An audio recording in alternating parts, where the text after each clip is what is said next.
ស្ថាននឹងគូគូទៅទៀតហើយថៃគីមហ្នឹងក៏បានជួបតួអង្គមួយទៀតឈ្មោះថាសេងគឺដែលតួអង្គសេងគឺហ្នឹងគូក្បាលគាត់គឺដូចជាអាយស្តែងបានមកចាប់ជាធ្វើជាតួអង្គ anime អញ្ចឹង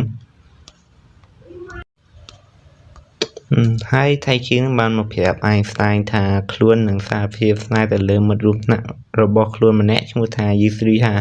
ប៉ុន្តែនៅពេលដែលកំពុងសារភាពស្នេហ៍របស់គេនោះ God be like no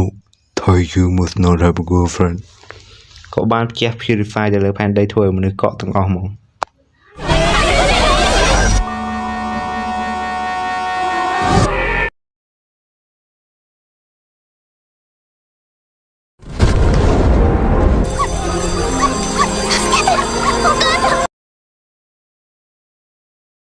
ហ្នឹងហើយអញ្ចឹង3700ឆ្នាំក៏បានកន្លងផុតទៅហើយថៃគីនឹងក៏បានបំបែកខ្លួនចេញពីថ្មហើយក៏បានជួបអាយស្តែនដែលអាយស្តែនគាត់បានបំបែកខ្លួនចេញពីថ្មអស់រយៈពេល6ខែហើយអាយស្តែននឹងបានប្រើខួរក្បាលវិទ្យាសាស្ត្ររបស់គាត់នឹងមកបង្កើតផ្ទះអាហារវត្ថុប្រើប្រាស់អីផ្សេងៗសម្រាប់រស់នៅហ្នឹងហើយអាយស្តែនក៏បានព្យាយាមធ្វើថ្នាំមួយដើម្បីជួយមនុស្សបំបែកខ្លួនចេញពីថ្មហ្នឹងហើយថ្នាំហ្នឹងឈ្មោះថា Miracle Water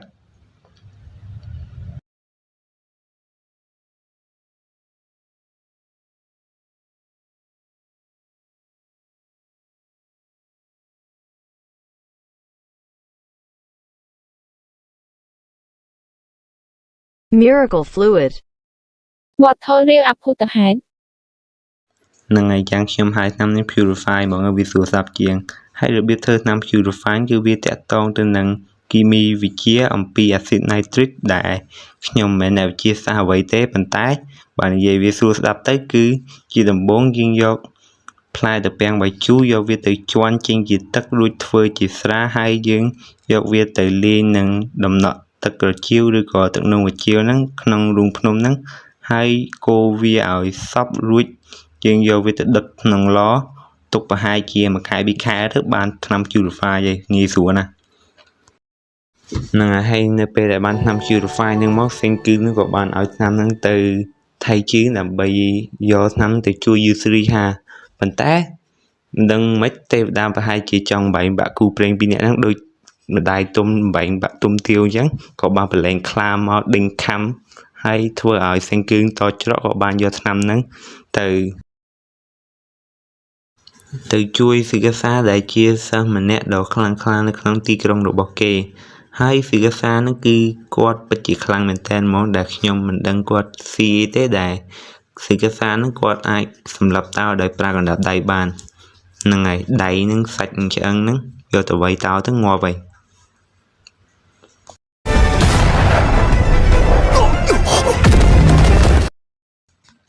ហ្នឹងហើយវិទ្យាសាស្ត្រគឺវាអញ្ចឹងកុំសួរលេងដោច្រើនហ្នឹងហើយក្រោយពីបានជួយសេងគឺនឹងថៃជីរួចសិក្ខាសានឹងក៏បានតាំងខ្លួនជាអ្នកប្រមាញ់សត្វដើម្បីធ្វើជាអាហារដល់ក្រុមហើយថ្ងៃមួយនៅពេលដែលកំពុងញ៉ាំត្រីហ្នឹងអាយស្តែននឹងក៏បានចោទសំណួរមួយសួរថា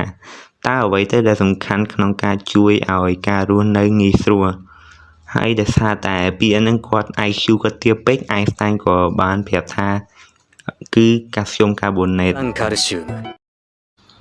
នឹងហើយកាល់ស្យូមកាបូណេតហ្នឹងមានអត្ថប្រយោជន៍4យ៉ាងគឺទី1យើងអាចយកវាធ្វើជាជីដាំដំណាំទី2យើងអាចយកវាធ្វើជាស៊ីម៉ង់និងឥដ្ឋហើយទី3យើងអាចយកវាធ្វើជាសាប៊ូដើម្បីដោះខ្លួនបណ្ដេញមេរោគហើយទី4អៃស្តែនក៏បានប្រាប់ទេទៅឲ្យយើងឆ្ងល់នឹងអញ្ចឹង spoiler alert ទី4ហ្នឹងគឺគ្រាប់មិនសែវដោយសារតែសេងគឺមិនសូវទុកចិត្តលើសិក្ខាសានឹងម៉ានេះអញ្ចឹងប្រុងទុកគ្រាប់មិនសែវដើម្បីជាអាវុធចុងក្រោយដើម្បីប្រយុទ្ធជាមួយសិក្ខាសានឹងអូហ្នឹងហើយភ្លេចប្រាប់កាល់ស្យូមកាបូណេតហ្នឹងគឺធ្វើឡើងដោយយកខ្យងសមុទ្រមកដុំវាឲ្យម៉ត់លុះព្រឹកឡើងពួកគេក៏បានចាប់ផ្ដើមទៅប្រមូលសម្បកខ្យងនៅសមុទ្រហើយសិក្ខាសានឹងក៏បានមើលទៅលើសមុទ្ររួចក៏បានរៀបរាប់អំពីប្រវត្តិរបស់ខ្លួនដែលនៅក្មេងនឹងសិក្ខាសានឹងបានមកប្រមូលសម្បកខ្យងនៅសមុទ្រដើម្បីធ្វើជាខ្សែកឲ្យប្អូនស្រីរបស់ខ្លួនដែលនាងកំពុងធ្វើការវះកាត់នៅពេលនោះស្រាប់តែមានបុរសស្រវឹងស្រាម្នាក់បាន ដែលជាម្ចាស់នៅសមុទ្រនោះក៏បានមកវាយសិរសារហូតដល់មុខមើលលែងយល់ដោយសារតែគាត់គិតថាសិរសាលួចសំបកខ្យងនៅសមុទ្រនឹងឯខ្ញុំមិនដឹងគាត់មកពីពិភពណាទេដោយគ្រាន់តែរើសសំបកខ្យងសោះក៏ខុសដែរអាសូរថាយើងលួចស្ទូចត្រីទេវារៀងខុសច្បាប់អានេះគ្រាន់តែរើសសំបកខ្យងនៅលើសមុទ្រធម្មតាសោះហ្នឹងនិយាយចប់សិរសាក៏បានវាយកំទេចក្បាលរូបចម្លាក់មួយធ្វើឲ្យមនុស្សក្នុងរូបចម្លាក់នោះស្លាប់ហើយសិរសាក៏បានសួរសេងគឺថាតើសេងគឺចង់ជួយមនុស្សលើលោកទាំងអស់មែនរួមទាំងមនុស្សអាក្រក់ពុករលួយនិងលុបលន់ដែរមែនដែលសិរសាគាត់គិតថានៅពេលដែលយើងជួយពួកនឹងរួចពួកនឹងប្រកាសជាដឹងគុណយើងមុនហើយប៉ុន្តែនៅពេលដែលសង្គមចាប់ផ្ដើមអភិវឌ្ឍលូតឡើងដោយធម្មតាវិញនោះពួកអ្នកមានអំណាចនិងមហាសេដ្ឋីហ្នឹងក៏បានចាប់ផ្ដើមទាមទារលុយទាមទារពន្ធវិញធ្វើឲ្យពិភពលោកដូចដើមវិញដដែលដែលអ្នកនរគ្នាដឹងស្រាប់ហើយមនុស្សយើងឥឡូវបំផ្លាញផែនដីលឿនជាងគាត់ប្រយ៉ងនៅម៉ោងប្រឡងទៀតហើយសិរសាគាត់ចង់បានពិភពលោកដូចដើមវិញចឹងឯងចឹងគាត់ចង់កែប្រែពិភពលោកដោយសម្លាប់មនុស្សធំនឹងចោលឲ្យអស់ទុកតែពួកក្មេងៗនិងយុវជនដែលមានចិត្តស្លូតត្រង់តែប៉ុណ្ណោះហើយសេងគឺគឺអត់ចង់ចូលរួមក្នុងផែនការដ៏សាហាវមួយនេះទេដែលសេងគឺនឹងគាត់ស្រឡាញ់តែវិទ្យាសាស្ត្រហើយគាត់ចង់ប្រើវិទ្យាសាស្ត្រដើម្បីជួយមនុស្សលើលោកទាំងអស់អញ្ចឹងតើសេងគឺដែលមានគូក្បាលដូចជាអៃនស្តាញអាចវាយឈ្នះជាមួយនឹងសិរសាដែលមានកម្លាំងដូចជា Superman ដែរទេបើអ្នកនរគ្នាចង់ដឹងការរបស់សេងគឺធ្វើម៉េចកុំឲ្យសិរសានឹងដឹងអំពីថ្នាំ Purify នឹងប៉ុន្តែថៃជឿវាមកចង្រៃអីវាមកធ្វើឲ្យផែនការរបស់អៃនស្តាញខូចអស់ដែលធ្វើឲ្យសិរសានឹងដឹងអំពីថ្នាំ Purify នឹងអញ្ចឹងថៃជឿត្រូវបង្កើតអញ្ចឹងសេងគឺត្រូវបង្កើតផែនការមួយទៀតដោយផែនការហ្នឹងគឺសេងគឺនឹងគឺបានបញ្ឆោតឲ្យសិរសានឹងចេញទៅរកគ្រឿងផ្សំសម្រាប់ធ្វើថ្នាំ Purify នឹងក្រោយពីបោកប្រាស់សិរសាបានរួចសេងគឺក៏បានប្រញាប់ទៅយកថ្នាំ Purify នឹងជួយសង្គ្រោះយូស្រីហានឹងនៅពេលជួយយូស្រីហារួចសេងគឺក៏បានប្រាប់ថៃឈីថាឲ្យនាំយូស្រីហារត់ទៅប៉ុន្តែថៃឈីមិនព្រមក៏បានស្ម័គ្រចិត្តនៅជួយសេងគឺប្រយុទ្ធជាមួយសិរសានឹងអញ្ចឹងសេងគឺក៏បានប្រាប់អំពីគម្រោងរបស់សិរសាដែលគម្រោងហ្នឹងគឺចង់សម្លាប់គឺសិរសាគឺចង់សម្លាប់មនុស្សធំលើលោកទាំងអស់ធ្វើឲ្យថៃឈីនិងយូស្រីហាភ្ញាក់ផ្អើលយ៉ាងខ្លាំងនៅពេលនោះថៃឈីសិរសាក៏បានត្រឡប់មកវិញហើយក៏បានថៃឈីក៏បានឃើញនៅសាកសពថ្មនៅក្នុងដៃសិរសានឹងធ្វើឲ្យថៃឈីឃើញយ៉ាងខ្លាំងក៏បានរត់ទៅប្រយុទ្ធជាមួយសិរសានឹងសេងគឺឃើញដូច្នេះក៏តច្រកក៏បានរត់ទៅយកព្រួញមកបាញ់សិរសានឹងប៉ុន្តែព្រួញនឹងខ្ញុំមិនដឹងមិនទេបាញ់ជាងមកឡើង slow មែនតើហ្មងដល់ណាសិរសានឹង free style ចាប់ព្រួញបានឲ្យទាត់ថៃឈីមួយជើងទៀត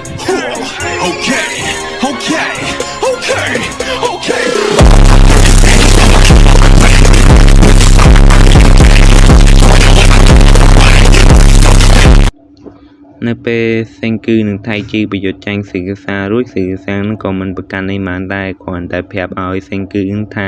កុំឲ្យមករៀបរៀងផែនការរបស់ខ្លួននោះបានហើយនិយាយចាប់សិរសាក៏បានត្រឡប់ទៅព្រៃវិញនៅពេលនោះសេងគឺក៏បានយកឱកាសនោះរត់គេចខ្លួនហើយរកកន្លែងដែលមានសុវត្ថិភាពដើម្បីបង្កើតគ្រាប់បែកដើម្បីបញ្ឈប់សិរសានឹងប៉ុន្តែនៅពេលដែលកំពុងរត់គេចខ្លួននោះសេងគឺក៏បានជួបនៅឧបសគ្គមួយគឺថាអត់ដឹងកន្លែងខ្លួនឯងនឹងនៅណាឯងអញ្ចឹងវាធ្វើឲ្យពិបាកក្នុងការរកទីតាំងស្នាក់នៅពេលនោះយូស្រីហាក៏បាននឹកឃើញអំពីផ្លូវទៅវត្តមួយដែលនៅពីទូចហ្នឹងឪពុកម្ដាយនាងតែងតែនាំមកលេងនៅវត្តហ្នឹងអញ្ចឹងសេងគឺនិងថៃគឺនឹងក៏បាននាំគ្នារត់ទៅតាមយូស្រីហារហូតទៅដល់វត្តមួយដែលមានរូបចម្លាក់ព្រះពុទ្ធយ៉ាងធំនៅពេលទៅដល់វត្តនោះសេងគឺនឹងគឺដឹងកន្លែងទីតាំងរបស់ខ្លួនឯងនៅណាហើយអញ្ចឹងវាធ្វើឲ្យងាយស្រួលក្នុងការស្វែងរកទីតាំងដទៃទៀតអញ្ចឹងសេងគឺក៏បានជ្រើសរើសយកភ្នំមួយឈ្មោះថាហាកូណេដែលភ្នំហ្នឹងគឺវាសម្បូរទៅដោយ hot spring ដែលមានទឹកក្តៅអញ្ចឹងពួកគេក៏បាននាំគ្នាចេញដំណើរដើរនិងឆ្លងទន្លេទាំងយប់ទាំងថ្ងៃរហូតដល់ភ្នំហាកូណេហ្នឹងហើយមូលហេតុដែលសេងគឺជ្រើសរើសយកភ្នំហ្នឹងគឺដោយសារតែទី1គឺភ្នំហ្នឹងវាមានទឹកក្តៅសម្រាប់ងូតទី2គឺសេងគឺនឹងចង់យកសារធាតុមួយយ៉ាងដែលមាននៅលើភ្នំហ្នឹងឯងគឺសារធាតុ ស្ពាន់ធម៌ហើយស្ពាន់ធម៌នឹងជាធាតុមួយប្រភេទដែលមានសម្បុរលឿងខ្ចីសាច់ស្រួយក្លិនស្អុយឈ្ងុយដុតឆេះសម្រាប់ប្រើការផ្សំជារំសាវពណ៌ឬផ្សំជាថ្នាំជាដើមនឹងឯដូចខ្ញុំនិយាយចឹងក្នុង anime ហ្នឹងគឺស្បូវជាសាសច្រើនណាស់សូម្បីតែអ្នកនរគ្នាមើល anime ហ្នឹងក៏ឡើង IQ តិចតួចដែរនឹងឯសូម្បីតែខ្ញុំតាំងពីគេបិទសាលាដោយសារតែកូវីដ -19 មកគីមីវិទ្យាខ្ញុំចង់ភ្លេចអស់លេងឯងសូម្បីតែស្ពាន់ធម៌ហ្នឹងខ្ញុំមិនដឹងជាស្អីផងទៅតែមើលអេពីសូតថ្ងៃហ្នឹងមិនដឹងថាស្ពាន់ធម៌ហ្នឹងជាអីអញ្ចឹងនៅពេលធ្វើក្របរំសាវបានសេងគឺនឹងគឺចង់ធ្វើក្របបែកនឹងកំភ្លើងថែមទៀតនៅពេលនោះស៊ឺសាក៏បានដឹងអំពីផែនការរបស់សេងគឺនឹងថាបើសេងគឺនឹងធ្វើក្របរំសាវកំភ្លើងនឹងបានសេងស៊ឺសានឹងមិនអាចយកឈ្នះសេងគឺនឹងបានទៀតទេអញ្ចឹងស៊ឺសាស្លន់ដែរហ្នឹងលុះយប់ឡើងថៃជឿនឹងយឺស្រីហាក៏បានចូលទៅមួយទឹកក្តៅនឹងហើយកន្លែងហ្នឹងថៃជឿធ្វើឲ្យខ្ញុំអស់សង្ឃឹមមែនតើមកកន្លែងហ្នឹង男として卑怯な気がしてならん人類を皆助けるその時こそ3700年越しで俺の話の続きを聞いてくれないかゆずりはនឹងអាចចរិតនិយាយយើងមកភូស៊ីអំងស្អីចាំដល់ជួយមនុស្សលើលោកអស់បានហ៊ានសារភាពស្នេហ៍ហើយបើតាមខ្ញុំដឹងមនុស្សលើលោកទាំងអស់មានប្រហែលជា7.9 billion នាក់ហើយល្មមថាជួយមនុស្សនឹងអស់ប្រហែលជាងាប់ single បាត់មកអញ្ចឹងព្រឹកឡើងសេងគឺក៏បានចាប់ផ្ដើមបង្កើតក្របរំសាវនឹងដោយក្របរំសាវនឹងវាមានរូបមន្ត3យ៉ាងគឺទី1គឺស្ពាន់ធម៌ដែលមាននៅចិត្តកន្លែងទឹកក្តៅ hot spring ហ្នឹងទី2គឺធ្យូងទី3គឺ potassium nitrate រួចយកពួកហ្នឹងកូរវាឲ្យសព្វមកហើយដុំវាឲ្យវារឹងជាងបានជាក្របបែកហ្នឹងហើយអារូបមន្តធ្វើក្របបែក3ហ្នឹងវាអាចធ្វើជាក្របបែកបានមែនតើណាបើណាគេក្លាហាននេះអាចយករូបមន្តហ្នឹងទៅធ្វើក្របបែកលេងហើយអូនហ្នឹងហើយខ្ញុំភ្លេចប្រាប់អាវិធីធ្វើក្របបែកហ្នឹងបើអ្នកនរគ្នាធ្វើប្រហែសអីអ្នកនរគ្នាអាច say goodbye to your arm and leg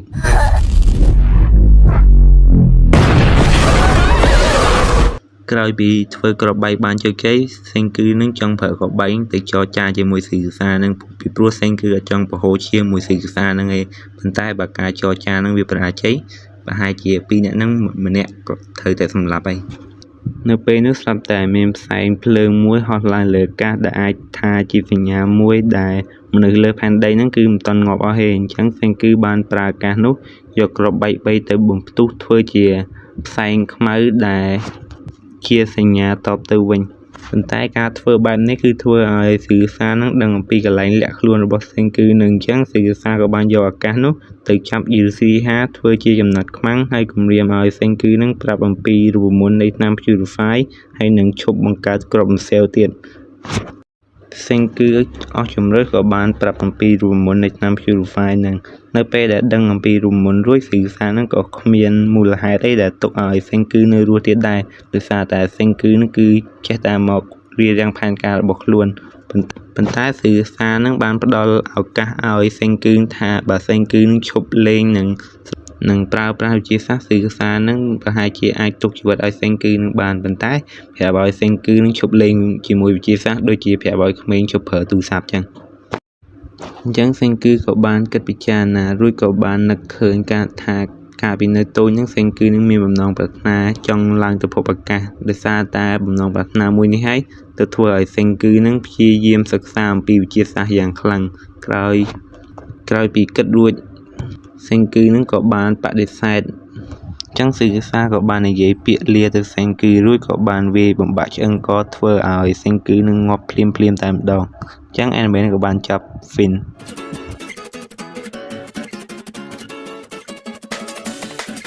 និយាយលេងសោះបើតួ anime នឹងងាប់ថៃនឹងចេះឡើងដើមឈើបាត់ហើយមូលហេតុដែលសេងគឺនឹងអត់តន់ស្លាប់នឹងគឺដោយសារតែនៅកន្លែងករបស់សេងគឺនឹងគឺវានៅជាប់ថ្មអញ្ចឹងអាថ្មនឹងវាជួយការពារនៅពេលដែលស៊ីកាសានឹងវាយកន្លែងកនឹងអញ្ចឹងថៃជឿនឹងក៏បានប្រញាប់យកថ្នាំ Purify ជះទៅលើអាកន្លែងកនឹងដើម្បីជួយជីវិតសេងគឺនឹង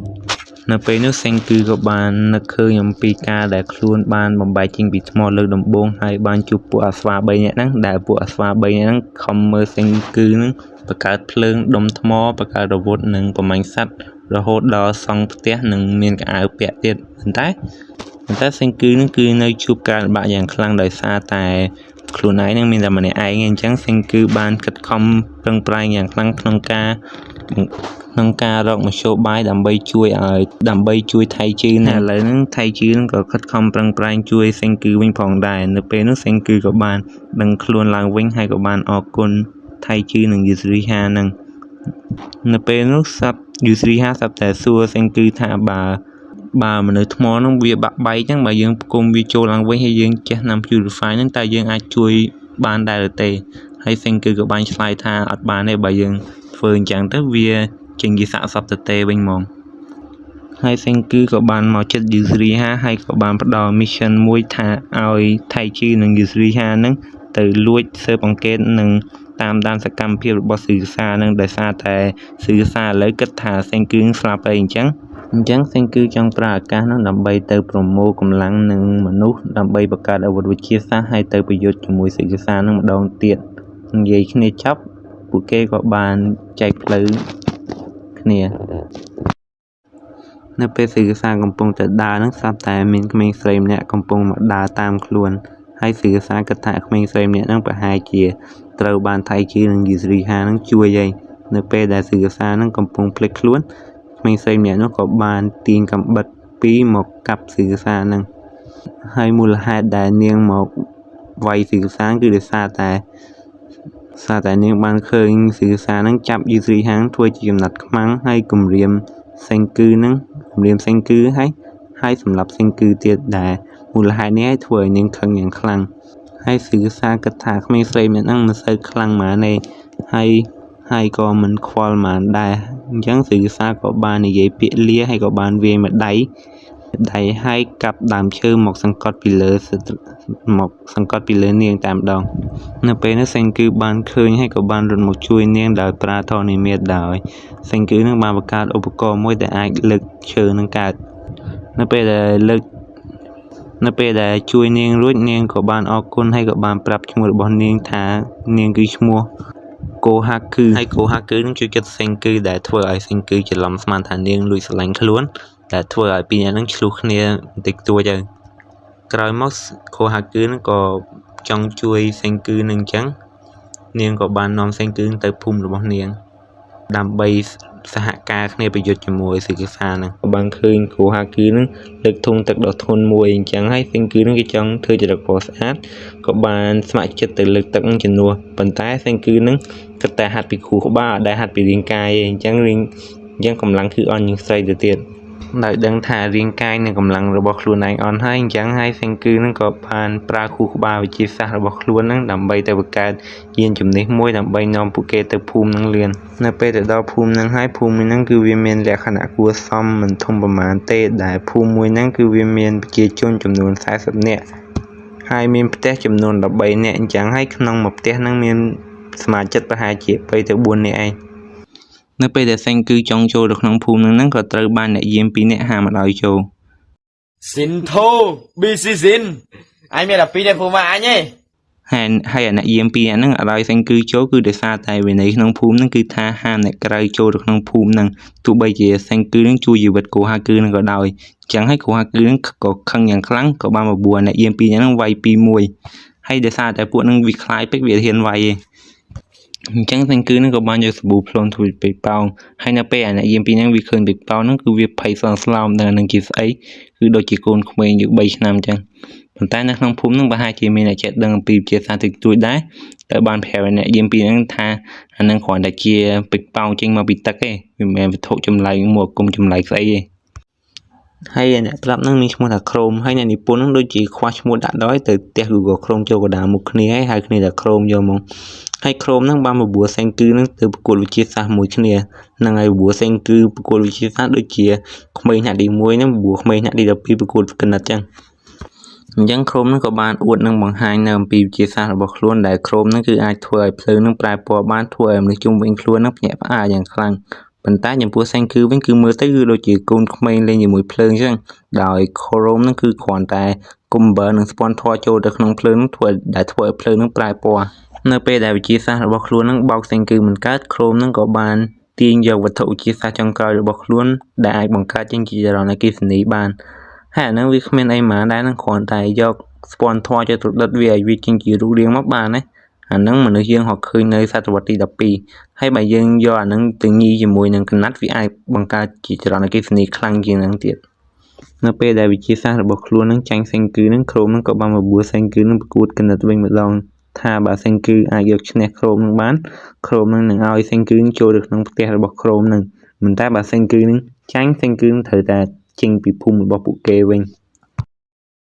នៅពេលសេងគឺឈ្នះក្រុមរួចសេងគឺនឹងក៏បានចូលទៅក្នុងផ្ទះរបស់ក្រុមនឹងចំណែកឯកូហាគឺវិញគឺបានយកធុងទឹកដើម្បីទៅឲ្យបងស្រីរបស់នាងហើយក្នុងផ្ទះរបស់ក្រុមនឹងសេងគឺនឹងបានឃើញថ្មច្រើនដែលក្រុមនឹងបានប្រមូលដើម្បីយកមកសិក្សាវាអញ្ចឹងសេងគឺនឹងក៏បានយកថ្មមួយឈ្មោះថាស៊ីនីបាដែលថ្មនឹងនៅពេលដែលយើងដុតវាទៅវាអាចប្រែទៅជាបារ៉តបានហើយបើអ្នកនរអស់នេះអាចស្គាល់បារ៉តនឹងជាស្អីទេបារ៉តនឹងគឺវាមានរូបរាងចែកហើយពីច្រើនគេច្រើនប្រើបារ៉តនឹងនៅក្នុងប្រដាប់វាស់កម្ដៅរួចសេងគឺនឹងក៏បានយកកតិកមាសនឹងលាយជាមួយនឹងបារ៉តដើម្បីប្រែពណ៌បារ៉តនឹងទៅជាមាសបន្ទាប់មកសេងគឺក៏បានយកលំពែងរបស់អ្នកយាមនឹងលាយជាមួយបារ៉តដើម្បីធ្វើជាលំពែងមាសឲ្យអ្នកយាមនឹងហើយអ្នកយាមនឹងជួយគិតលំពែងមាសនឹងយ៉ាងខ្លាំងប៉ុន្តែនៅតែអត់ឲ្យសេងគឺចូលអញ្ចឹងហើយសេងគឺត្រូវយកចិត្តអាអ្នកយាមនឹងបន្ថែមទៀតនៅពេលយកចិត្តពួកអ្នកយាមនឹងរួចសេងគឺនឹងក្រុមនឹងក៏បាននាំគ្នាត្រឡប់ទៅផ្ទះក្រុមនឹងវិញនៅពេលនោះសេងគឺនឹងក៏បានឃើញរុក្ខជាតិថ្នាំជាច្រើនដែលក្រុមនឹងបានប្រមូលទុកដើម្បីរកថ្នាំបន្សាបជួយយឺរីដែលជាបងស្រីរបស់គ្រូហាគឺនឹងមូលហេតុនេះហើយទើបធ្វើឲ្យក្រុមនឹងខិតខំសិក្សាអំពីវិទ្យាសាស្ត្រនឹងយ៉ាងខ្លាំងចំណែកឯគូហាគឺវិញគឺកំពុងតែនិយាយជាមួយបងស្រីរបស់ខ្លួនដែលបងស្រីរបស់ខ្លួននឹងបានប្រាប់គូហាគឺនឹងថាកុំឲ្យទៅកន្លែងណាដែលគ្រោះថ្នាក់ទៀតពីព្រោះបងស្រីរបស់ខ្លួននឹងមិនអាចរស់នៅបានយូរទៀតទេនៅយប់ឡើងសេងគឺក៏បានប្រាប់នឹងរៀបរាប់អំពីការលូតលាស់និងការរីកចម្រើនអំពីវិទ្យារបស់មនុស្សកាលពី 3700 ឆ្នាំមុនដោយមនុស្សយើងនឹងបានកសាងអគារធំៗនិងបច្ចេកវិទ្យាទូរស័ព្ទទំនើបហើយបានបង្កើតយានយន្តនិងយានហោះដើម្បីជិះលើគោកនិងហោះទៅលើអាកាសហើយក៏បានបង្កើតមីស៊ីលដើម្បីហោះទៅឋានព្រះច័ន្ទនិងបង្កើតមនុស្សយន្តដើម្បីជួយមនុស្សក្នុងការរស់នៅជារៀងរាល់ថ្ងៃនឹងប៉ុន្តែនៅថ្ងៃមួយហ្នឹងទេវតាប្រហែលជាអុកសុកពេកក៏បានជះពលឺពណ៌បៃតងធ្វើឲ្យមនុស្សលើលោកនឹងខ្លាចទៅជាថ្មទាំងអស់ហ្មងក្រោយពីនិយាយចាប់រួចក្រុមនឹងក៏បានយំហើយក៏បានចង់សម្លាប់អ្នកដែលជះ purify មកលើផែនដីនឹងដោយសារតែជីដូនជីតាយើងបានប្រើអស់រយៈពេល1លានឆ្នាំដើម្បីកសាងសង្គមនិងបង្កើតបច្ចេកវិទ្យាទំនើបក៏ត្រូវបានបាត់បង់ក្នុងមួយរំពេចភ្នែកប៉ុន្តែសេងគឺប្រាប់ក្រុមថាវិទ្យាសាស្ត្រហ្នឹងគឺមិនទាន់បាត់បង់អស់ហើយគឺនៅក្នុងខួរក្បាលរបស់សេងគឺទាំងអស់ហ្មងហើយសេងគឺនឹងប្រើវិទ្យាសាស្ត្រហ្នឹងទៅបង្រៀនក្រុមហ្នឹងហ្នឹងហើយខ្ញុំមើល Dr. Stone ឡើងចង់ចាប់ហើយនៅតែអត់ដឹងមូលហេតុអីដែលធ្វើឲ្យមនុស្សហ្នឹងខ្លាចជាថ្មឯងហើយខ្ញុំនិយាយទេវតាហ្នឹងគឺខ្ញុំនិយាយលេងឯងនៅព្រឹកឡើងហ្នឹងជំងឺរបស់យូរីនកាន់តែធ្ងន់ទៅអញ្ចឹងហើយគូហាគឺនឹងក្រុមហ្នឹងបានសួរឲ្យសេងគឺនឹងថាតើសេងគឺនឹងអាចប្រើវិទ្យាសាស្ត្ររបស់ខ្លួនបង្កើតថ្នាំដើម្បីជួយសង្គ្រោះយូរីននឹងបានអត់ហើយសេងគឺគិតថាអាកាសនឹងជាការល្អដោយសារតែបើសេងគឺអាចជួយយូរីនឹងបានអ្នកភូមិទាំងអស់ហ្នឹងប្រកាសជាចូលរួមជាមួយសេងគឺក្នុងការប្រយុទ្ធជាមួយស៊ីកាសាហ្នឹងហើយថ្នាំដែលសេងគឺបង្កើតដើម្បីជួយយូរីនឹងមានឈ្មោះថា antibiotic ដែលថ្នាំហ្នឹងបើអ្នកហ៊ានពេទ្យប្រកាសជាដឹងថ្នាំហ្នឹងជាថ្នាំអីហើយអ្នកនរគ្នាប្រហែលជាផឹកថ្នាំហ្នឹងដែរដោយសារតែថ្នាំហ្នឹងគឺជាថ្នាំដែលសម្រាប់មេរោគក្នុងរាងកាយអ្នកជំងឺដែលឈឺ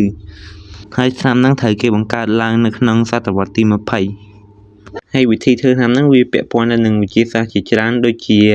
ស្ពាន់ធម៌អាស៊ីតសូដ្យូមអ៊ីដ្រូសែនសូដ្យូមកាបូណាតនិងអាស៊ីតអ៊ីដ្រូសែនហើយនិងផ្សេងទៀតខ្ញុំអត់យល់ឡើងបើខ្ញុំបញ្យល់ទៅទាំងរវល់ហ្មងអញ្ចឹងយើងចាំមើលសេងគឺធ្វើថ្នាំហ្នឹងឲ្យយើងមើលហ្មងអញ្ចឹងជាដំបូងសេងគឺត្រូវការរកដែកជាមុនសិនអញ្ចឹងពួកគេក៏បាននាំគ្នាទៅទន្លេដើម្បីរកដែកហ្នឹងហើយដែកហ្នឹងមិនមែនជារូបរាងជាថ្មណាដែកហ្នឹងគឺមានរូបរាងជាខ្សាច់ខ្មៅនឹងអ្នកនរគ្នាអាចរកដែកហ្នឹងបានដោយអ្នកនរគ្នាកាយដីមកហើយយកដែកឆក់ដាក់ចូលក្នុងដីហ្នឹងហើយលើកវិញមកហើយបើដែកឆក់ហ្នឹងនឹងជាប់អាខ្សាច់ខ្មៅហ្នឹងហើយប៉ុន្តែមានគ្នាតែ3នាក់អញ្ចឹងគឺវាប្រមូលដែកយូរមែនតើតែនៅពេលនោះស្រាប់តែមានក្មេងពាក់ក្បាលរលឹកម្នាក់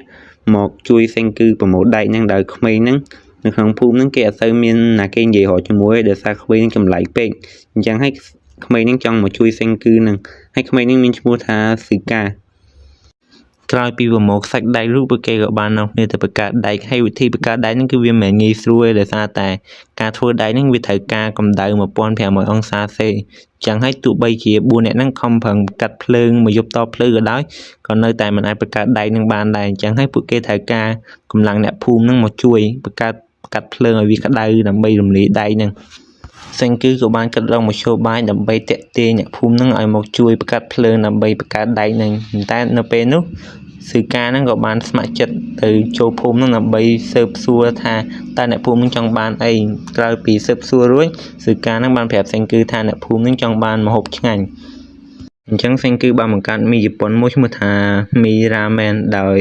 សរសៃមីហ្នឹងសេងគឺនឹងបានយកអាស្លឹកមួយឈ្មោះថា Folktale ហើយអាស្លឹកហ្នឹងខ្ញុំមិនដឹងហើយជាស្លឹកស្អីដែរបើហើយជានៅខ្មែរអត់មានទេបើអ្នកនរគ្នាស្គាល់ស្លឹកហ្នឹងជួយប្រាប់ផងជួយប្រាប់ក្នុងខមមិនផ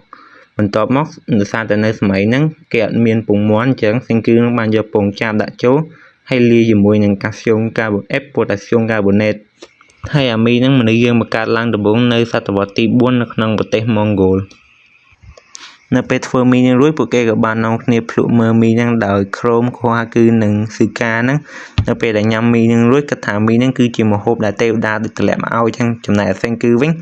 គាត់ថាមីនឹងមានរសជាតិចត់ដូចថ្នាំអញ្ចឹងក្រោយពីធ្វើមីបានជោគជ័យរួចសេងគឺនឹងក៏បានធ្វើអាទេសអូសទៅលក់មីដើម្បីឲ្យប្រជាជនក្នុងភូមិហ្នឹងហើយសេងគឺនឹងគិតថាចង់ប្រើមីហ្នឹងដើម្បីគ្រប់គ្រងប្រជាជនក្នុងភូមិទាំងអស់ហ្នឹងមកហើយមនុស្សក្នុងភូមិហ្នឹងជួយគិតមីដែលសេងគឺធ្វើនឹងយ៉ាងខ្លាំងដល់ថ្នាក់ក្មេងស្រីហ្នឹងមកចង់ញ៉ែសេងគឺនឹងទៀតហើយចំណែកអាក្រោមវិញបានយកមីហ្នឹងទៅតាក់ទាញអ្នកយាមពីហ្នឹងដើម្បីយកចិត្តពួកវាប៉ុន្តែនៅពេលនោះស្រាប់តែមានបុរសម្នាក់មកញ៉ាំមីរបស់សេងគឺហ្នឹងដែលសេងគឺនឹងអត់ដែលស្គាល់ទេហើយអញ្ចឹងហើយគ្រូហាគឺនឹងអ្នកយាមពីហ្នឹងមកចាប់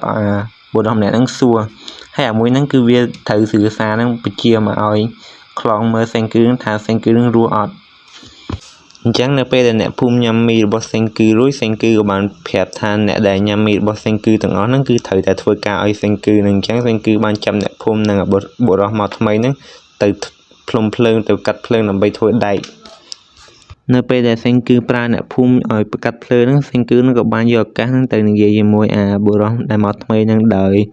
យបុរសហ្នឹងកាលពីវានៅរស់ហ្នឹងគឺវាជាអ្នកលេងសៀកដ៏ល្បីល្បាញម្នាក់ដែលសេងគឺនឹងបានស្គាល់អញ្ចឹងនៅពេលដែលสื่อសារជួយឲ្យ agent នឹងបំបែកចេញពីថ្មสื่อសារនឹងក៏បានប្រើ agent នឹងឲ្យមកស៊ើបអង្កេតថាតើសេងគឺនៅរស់អត់ប៉ុន្តែនៅពេលដែលវាឃើញសេងគឺបង្កើតមីបង្កើតដែកហ្នឹងវាគិតថាខាងសេងគឺនឹងប្រហែលជាឈ្នះទៅលើនឹងខាងสื่อសារឯងប៉ុន្តែនៅខាងសេងគឺនឹងគឺវាហត់នៅបន្តិចដោយសារតែវាត្រូវធ្វើការចំណែកឯខាងสื่อសារវិញគឺវាមិនបាច់ធ្វើការធ្វើអីគឺវាដឹងតែដេកស៊ីហើយមានស្រីកំដរច្រើនទៀតអញ្ចឹងហើយសេងគឺនឹងចង់បង្កើតវិធីសាស្ត្រទំនើបដើម្បី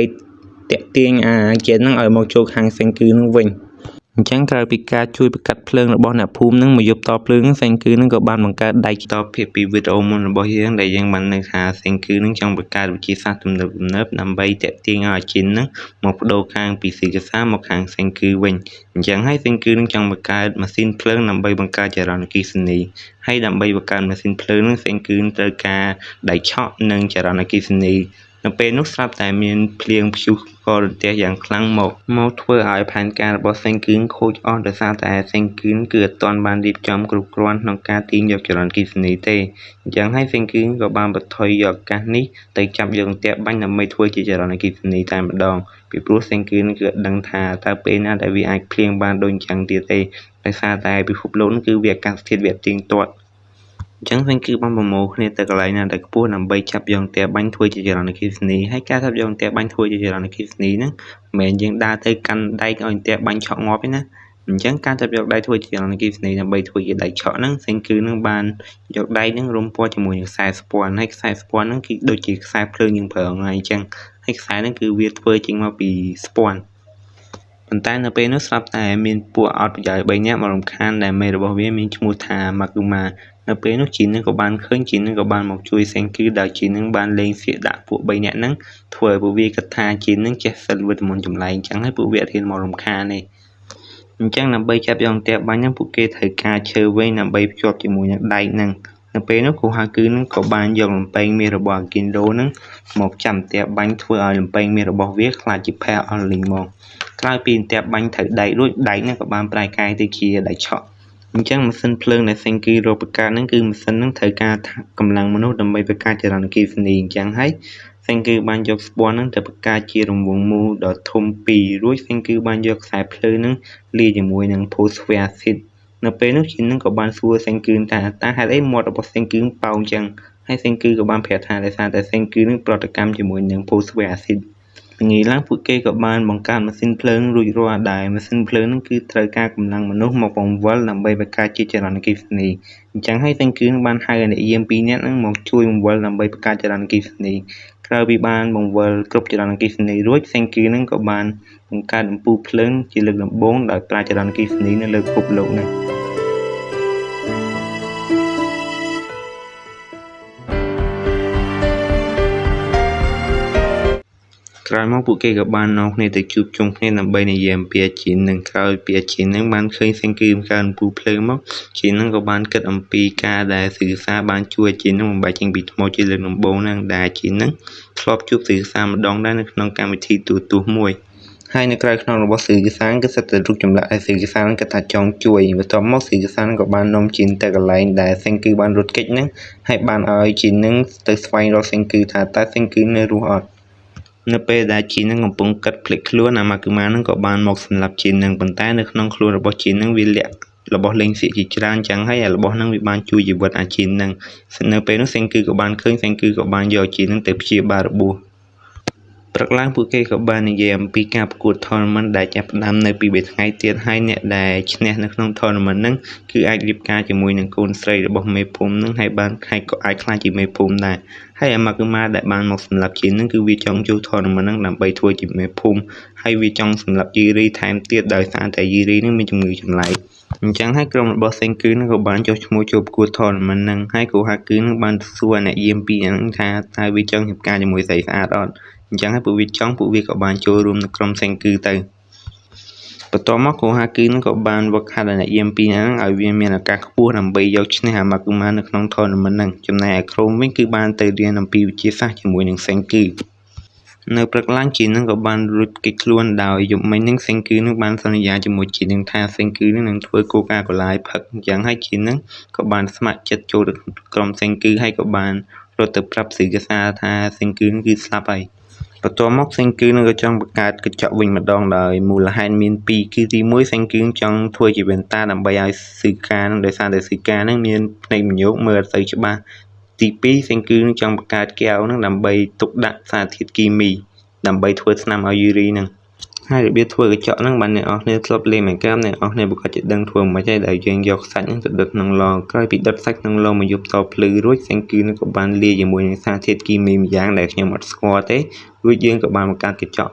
ដែលមើលធ្លុះបន្ទាប់មកសេងគឺបានយកកញ្ចក់ហ្នឹងទៅសលាងឲ្យវាមានភាពរលោងភ្លឺថ្លារួចសេងគឺក៏បានយកកញ្ចក់ហ្នឹងទៅបិទជាប់ជាមួយនឹងក្បាលលឹកដែលស៊ឺកានជួយកាត់ពាក់ហ្នឹងបន្ទាប់មកសេងគឺក៏បាននាំស៊ឺកានទៅតេស្តវ៉ែនតានឹងមើលដោយនៅពេលដែលស៊ឺកានអត់ពាក់ក្បាលលឹកស៊ឺកាននឹងមើលទៅអត់សូវច្បាស់វាព្រិលហើយស៊ឺកានខំប្រឹងមើលដូចភ្នែកមនុស្សចាស់អញ្ចឹងប៉ុន្តែនៅពេលដែលពាក់ក្បាលលឹកចូលស៊ឺកាននឹងក៏បានមើលច្បាស់ឡើងវិញហើយអ្នកមញោកមិនមែនមានតែស៊ឺកាននឹងមួយទេអាហ្គីនរ៉ូនឹងដែលជាអ្នកយាមនឹងក៏វាមញោកដែរមូលហេតុនេះហើយទើបធ្វើឲ្យវាពិបាកមើលនៅពេលដែលវាយគ្នាក្រោយពីធ្វើមិនតារួចសេងគឺក៏បានមកធ្វើកែវវិទ្យាសាស្ត្រវិញម្ដងដែលកែវវិទ្យាសាស្ត្រដែលសេងគឺធ្វើនឹងគឺចេញមកគឺដូចជាអាចគោអញ្ចឹងហើយក្រុមនឹងក៏បានទៅហៅអាតាមួយក្នុងភូមិដែលប្រកែកខាងធ្វើឲ្យវ៉ាវ៉ាន់ហ្នឹងមកជួយធ្វើកែវឲ្យក្រោយពីធ្វើកែវវិទ្យាសាស្ត្ររួចសេងគឺចង់ទៅរកសារធាតុគីមីដ៏គ្រោះថ្នាក់ម្យ៉ាងមកដាក់នៅក្នុងកែវវិទ្យាសាស្ត្រដើម្បីធ្វើថ្នាំឲ្យយូរីហ្នឹងហើយសារធាតុគីមីហ្នឹងគឺវាគ្រោះថ្នាក់មែនទែនដែលវាអាចសម្លាប់មនុស្សក្នុងមួយម្ពេចភ្នែកបានអញ្ចឹងហើយសេងគឺបានបង្កើតលំពែងប្រាក់មួយឲ្យគីនរ៉ូដើម្បីឲ្យវាពិនិត្យមើលកន្លែងណាដែលមានសារធាតុគីមីពុលខ្លាំងហើយបើអ្នកនរគ្នាធ្លាប់មើលរឿងចិនអ្នកនរគ្នាប្រកាសជាបានដឹងថានៅពេលណាដែលថ្នាំពុលនៅពេលដែលមានថ្នាំពុលហ្នឹងគ្រូពេទ្យហ្នឹងតែងតែយកម្ជុលមាសឬក៏ម្ជុលប្រាក់ហ្នឹងមកតេស្តមើលថ្នាំពុលហ្នឹងបើម្ជុលហ្នឹងវាប្រែទៅជាពណ៌ខ្មៅមានន័យថាជាថ្នាំពុលហើយអញ្ចឹងនៅពេលដែលក្រុមសេងគឺដើរទៅជិតទៅដល់កន្លែងដែលមានសារធាតុនិងធាតុគីមីខ្លាំងបំផុតហ្នឹងលំពែងប្រាក់ហ្នឹងក៏បានប្រែទៅជាខ្មៅហើយធាតុគីមីមួយហ្នឹងគឺវាសាហាវមែនទែនដែលមនុស្សសត្វហ្នឹងគ្រាន់តែហិតក្លិនវាក៏អាចស្លាប់បានដែរហើយសារធាតុគីមីមួយហ្នឹងមានឈ្មោះថាអាស៊ីតសូហ្វារិកហើយអាស៊ីតហ្នឹងមនុស្សយើងរកឃើញនៅសតវត្សទី8ហើយ អាស៊ីតហ្នឹងគេភាគច្រើនប្រើនៅក្នុងរោងចក្រឬក៏រោងចក្រផលិតថ្នាំអាស៊ីត sovereign គឺធ្លាប់សម្លាប់មនុស្សក្នុងព័ត៌មានដែលនៅព័ត៌មានមួយគេបាននិយាយថាមានក្រុមយុវជនម្នាក់ឡើងទៅលើភ្នំហើយមានបុរសម្នាក់ហ្នឹងគាត់អង្គុយឲ្យអោនចងបញ្ជើហ្នឹងហើយនៅពេលហ្នឹងគាត់បានហៅ អាស៊ីតហ្នឹងគឺគាត់បានស្លាប់មួយពេកផ្នែកតែម្ដងអញ្ចឹងអ្នកនរគ្នាបើឡើងភ្នំជួយប្រយ័ត្នផងអញ្ចឹងហើយក្រុមរបស់សេងគឺនឹងបាននាំគ្នាទៅវិញដើម្បីបង្កើតម៉ាស់ពាក់ដើម្បីការពារពីក្លិនអាស៊ីតហ្នឹងហើយសេងគឺនឹងក្រុមនោះបានស្ម័គ្រចិត្តទៅយកអាស៊ីតហ្នឹងចំណែកអាហ្គីនរ៉ូវិញដែលជាអ្នកកាន់បែងប្រាក់ហ្នឹងគឺវាភ័យវាហ៊ានទៅឯងនៅពេលនោះអាតាមួយដែលក្រុមបានចាប់យកមកជួយសេងគឺធ្វើកែវជាសាហ្នឹងក៏បានមកនិយាយពាក្យបដៅដាក់អាហ្គីនរ៉ូហ្នឹងកុំព្រួយអីចៅឯងមិនមែនជាមនុស្សកំសាកទេការភ័យខ្លាចគឺជាថ្នាំមួយដ៏ស័ក្តិសិទ្ធិនៅក្នុងការរស់ឲ្យបានយូរមើលតែតាទៅដឹងហើយនៅក្មេងហ្នឹងតានឹងក៏ចេះភ័យខ្លាចដែរតែមនុស្សយើងគ្រប់រូបនឹងតែងតែមានការភ័យខ្លាចនៅក្នុងខ្លួនគ្មានមនុស្សណាមិនចេះខ្លាចទេប៉ុន្តែយើងត្រូវមានភាពក្លាហាននៅពេលដែលយើងជួយមនុស្សជាទីស្រឡាញ់របស់យើងដោយការប្រើមូលហេតុនិងការភាពក្លាហានដូចជាពួកបៃសិន TikTok ដែលជឿធ្វើអីប្លែកនឹងតែឲ្យមនុស្សយំវិញខ្មែររាប់លានអ្នកអង្គុយមើលហើយចាថាចឹងនិយាយថាពួកបៃសិន TikTok ហ្នឹងពួកគាត់នឹងមានសមត្ថភាពនៅក្នុងខ្លួននឹងខ្លាំងដល់ឡីអត់ចេះខ្លាចចេះអីហ្មងបើស្អើខ្ញុំហមបៃសិន TikTok ខ្ញុំសុខចិត្តទៅកាប់ឲ្យឆ្កែល្អជាងសួរតាស៊ីនធូទៅដឹងហ៎បាទហៅប៉ូលីសម្ចាញ់មិននិយាយដល់ណាយអស់ហ្នឹងហើយអញ្ចឹងក្រៅពីបានប្រមូលអាស៊ីតសូហ្វារិករួចពួកគេក៏បាននាំគ្នាត្រឡប់ទៅកន្លែងដើមវិញដើម្បីយកអាស៊ីតហ្នឹងទៅបង្កើតថ្នាំហ្នឹងហើយការបង្កើតថ្នាំហ្នឹងគឺវាពាក់ព័ន្ធនឹងវិទ្យាសាស្ត្រច្រើនមែនទែនអញ្ចឹងហើយខ្ញុំគូក្បាលខ្ញុំមិនគូក្បាល Einstein ទេអញ្ចឹងខ្ញុំនឹងបញ្យល់ឲ្យវាងាយស្រួលស្ដាប់តែម្ដងអញ្ចឹងជាដំបូងសិនគឺបានយកអាស៊ីតសូហ្វារិកហ្នឹងលាយជាមួយនឹងធាតុគីមីច្រឡំច្រឡាំងចេញជាអាស៊ីត hydrochloric បន្ទាប់មកសិនគឺបានយកអាស៊ីតហ្នឹងទៅយកលាយជាមួយនឹងច្រឡំច្រឡាំងចេញជាអាស៊ីត chlorophyll បន្ទាប់មកសិនគឺបានយកគីសនីលាយជាមួយនឹងទឹកអំបិលបង្កើតបានជាសូដ្យូមអ៊ីដ្រូសែនហើយគ្រឿងចុងក្រោយហ្នឹងគឺត្រូវការទឹកនោមបន្ទាប់ហើយគ្រឿងដែលខ្វះក្នុងការធ្វើថ្នាំហ្នឹងគឺត្រូវការស្រាដោយសារតែក្នុង tournament ហ្នឹងអ្នកដែលឈ្នះគឺគេឲ្យស្រាអញ្ចឹងហើយពួកគេក៏បាននាំគ្នាចូលទៅ tournament ហ្នឹងទៅអញ្ចឹងដោយសារតែនៅក្នុង tournament ហ្នឹងអ្នកណាក៏អាចចូលបានអញ្ចឹងហើយសេងគឺហ្នឹងក៏បានឈានជើងចូលទៅក្នុងភូមិហ្នឹងជាលើកដំបូងអញ្ចឹងម៉ាច់ដំបូងគឺស៊ីនធូនឹងជាមួយនឹងវៃជាមួយនឹងម៉ាកូម៉ាហើយមកជិះម៉ូតូទៅវិញអាជិះចានកំជុងអញអាចចុយម្រាយ business អញ្ចឹងការវៃគ្នាជាលើកដំបូងហ្នឹងគូប្រកួតពីរនាក់ហ្នឹងមានកម្លាំងស្មើគ្នាប៉ុន្តែនៅពេលនោះអាម៉ាកូម៉ាគឺបានឈានជើងថយក្រោយធ្វើឲ្យផ្នែករបស់គីនរ៉ូនឹងមើលទៅឃើញអញ្ចឹងហើយម៉ាកូម៉ាក៏បានវាយគីនរ៉ូនឹងទៅនៅពេលនោះស៊ឺកានឹងក៏បានដឹងថាគីនរ៉ូនឹងប្រហែលជាមានផ្នែកមៀវដូចខ្លួនហើយអញ្ចឹងស៊ឺកានឹងក៏បានគប់មួកដែលចូលបន្តានឹងទៅឲ្យគីនរ៉ូនឹងពាក់នៅពេលដែលគីនរ៉ូនឹងពាក់មួកនឹងរួចគីនរ៉ូនឹងផ្នែករបស់គីនរ៉ូនឹងក៏បានមើលច្បាស់ឡើងវិញអញ្ចឹងហើយគីនរ៉ូនឹងក៏បានវាយឲ្យម៉ាកូម៉ានឹងខ្ទប់កលៀតតែនៅពេលនោះអាម៉ាកូម៉ានឹងវាបានបញ្ជាឲ្យវាបានប្រើអាគីនរ៉ូនឹងឲ្យទៅវាទៅសួរអាញាកដានៅពេលដែលគីនរ៉ូភ្លេចខ្លួនហ្នឹងអាម៉ាកូម៉ាក៏បានវាយពីក្រោយអញ្ចឹងវាក៏បានឈ្នះទៅចំណែកម៉ាច់បន្ទាប់ទៀតគឺក្រូមនឹងបានវាយជាមួយនឹងម៉ាកូម៉ានឹងដោយសារតែក្រូមនឹងមិនអាចយកឈ្នះម៉ាកូម៉ានឹងបានអញ្ចឹងហើយក្រូមនឹងក៏បានប្រើល្បិចដោយយកកញ្ចក់បន្តានឹងយកទៅចាំងដើម្បីធ្វើឲ្យកៅរបស់អាម៉ាកូម៉ានឹងឆេះនៅពេលនោះជីននឹងក៏បានមកជួយដែលធ្វើឲ្យម៉ាកូម៉ានឹងភ័យយ៉ាងខ្លាំងដោយសារតែវាគិតថាវាសម្រាប់ជីននឹងហើយអញ្ចឹងហើយជីននឹងក៏បានប្រាប់វាថាជីននឹងប្រើ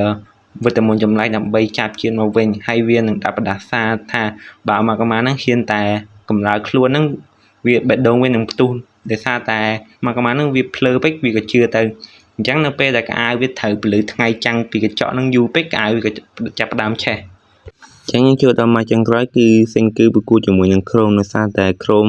អស់កម្លាំងហត់ពេកក្រូមក៏បានស្លាប់ធ្វើឲ្យសេងគឺឈ្នះក្នុង tournament ហ្នឹងអញ្ចឹងនៅពេលនោះពួកអ្នកភូមិក៏បាននាំគ្នាយកស្រាមកជប់លៀងតែដោយសារតែសេងគឺនឹងបញ្ញាប់យក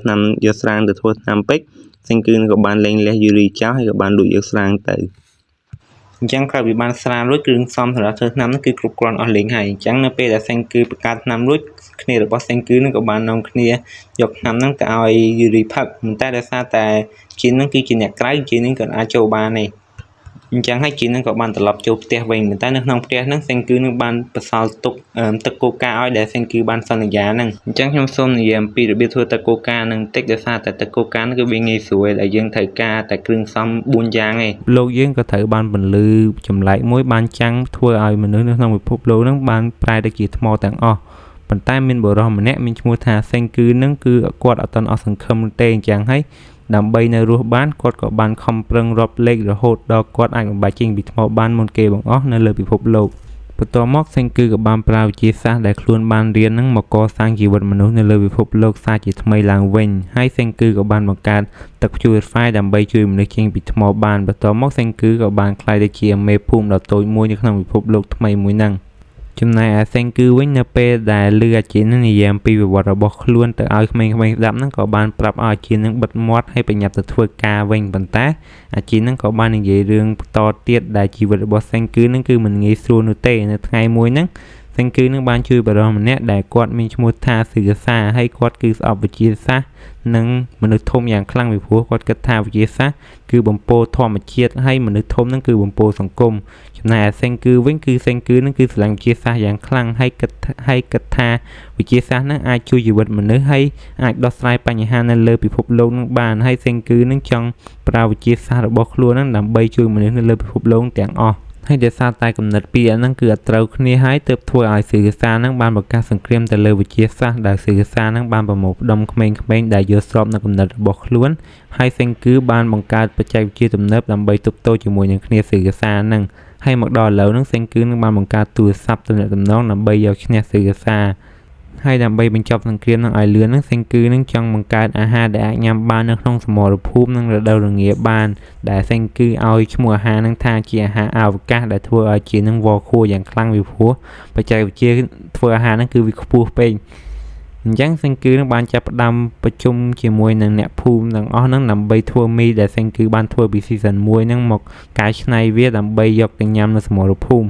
នៅពេលនោះមេភូមិចាស់ហ្នឹងបានសួរថាហេតុអីបានជាយើងត្រូវការមីហ្នឹងដើម្បីទៅញ៉ាំនៅសមរភូមិអញ្ចឹងដែលសេងគឺបានបញ្យល់ថានៅស្ថានីយ៍អវកាសហ្នឹងគឺវាគ្មានទំនិញផែនដីនោះទេអញ្ចឹងហើយអាវ៉ាវ៉ាន់ឬក៏ម្ហូបអីហ្នឹងគឺវាហោះពេញនឹងធ្វើឲ្យពិបាកក្នុងការធ្វើការអញ្ចឹងហើយអ្នកវិទ្យាសាស្ត្រទាំងអស់ហ្នឹងបានរួមគំនិតគ្នាធ្វើអាហារដែលអាចងាយស្រួលញ៉ាំនិងងាយស្រួលធ្វើនៅក្នុងឋានអាកាសហ្នឹងបានដោយសារតែមូលហេតុខាងអាហារនេះឲ្យទៅធ្វើឲ្យសឺសាហ្នឹងអត់មកវាយកំទេចភូមិរបស់សេងគឺនឹងពីព្រោះសឺសាហ្នឹងគឺគាត់អត់មានវិទ្យាសាស្ត្រអីដែលអាចធ្វើម្ហូបដែលងាយស្រួលញ៉ាំនិងងាយស្រួលធ្វើនៅក្នុងរដូវរងានេះទេអញ្ចឹងហើយបានជាសេងគឺបង្កើតអាហារអវកាសមួយនេះដើម្បីឲ្យគ្នារបស់សេងគឺនឹងអាចទៅវាយលុកសឺសាបានមុនហើយដោយសារតែសេងគឺបានចំណាយពេលបង្កើតវិទ្យាសាស្ត្រទំនើបជាច្រើនអញ្ចឹងហើយរបៀបធ្វើអាហារហ្នឹងគឺវាងាយស្រួលនោះទេអញ្ចឹងក្រោយពីយកផែនការរួចអ្នកភូមិទាំងអស់ហ្នឹងក៏បានបែងចែកជាពីរក្រុមដែលក្រុមគ្រូហាគឺនឹងជាអ្នកធ្វើម្ហូបចំណែកឯក្រុមគ្រូវិញជាអ្នកធ្វើម៉ាស៊ីនដើម្បីកែច្នៃម្ហូបហ្នឹងទៅជាម្ហូបអវកាសហ្នឹងបន្ទាប់មកសេងគឺក៏បានប្រាប់នៅរូបមន្តដើម្បីធ្វើម៉ាស៊ីនហ្នឹងたやつだな。ああ、携帯作りの時ね。めいうこと？អញ្ចឹងក្រុមរបស់គ្រូហាគឺក៏បានធ្វើមីស៊ុបហើយប្រងដាក់ចូលចានប៉ុន្តែសេងគឺថាមិនបាច់ទេយើងយកមីហ្នឹងដាក់ចូលខ្លះសេឲ្យវាកកហ្មងទៅអញ្ចឹងនៅពេលដែលមីកករួចសេងគឺក៏បានប្រាប់នៅមធ្យោបាយរបស់ខ្លួនដែលសេងគឺនឹងប្រងយកមីស៊ុបហ្នឹងទៅធ្វើឲ្យវាខ្លាយទៅជាមីកំប៉ុងវិញដែលរបៀបធ្វើហ្នឹងគឺជាដំបូងយកមីកកហ្នឹងរួចយកមីកករួចយើងយកវាទៅដាក់ក្នុងម៉ាស៊ីនដែលសេងគឺបានប្រាប់ឲ្យក្រុមធ្វើហ្នឹងហើយនៅក្នុងម៉ាស៊ីនហ្នឹងវានឹងធ្វើឲ្យសំណើមកកហ្នឹងប្រែទៅជាចំហាយរួចទុកវាឲ្យវាក្រៀមមកបានហើយបន្ទាប់មកសេងគឺក៏បានចាក់ទឹកក្តៅចូលហើយវាក៏បានคล้ายទៅជាមីស៊ុបវិញបន្ទាប់មកក្រុមក៏បានធ្វើជាអ្នកភ្លក់មើលរួមទាំងអ្នកភូមិទាំងអស់ហ្នឹងហើយបាននិយាយថាមីហ្នឹងគឺវាឆ្ងាញ់ជាងមុនទៀតできたぜ。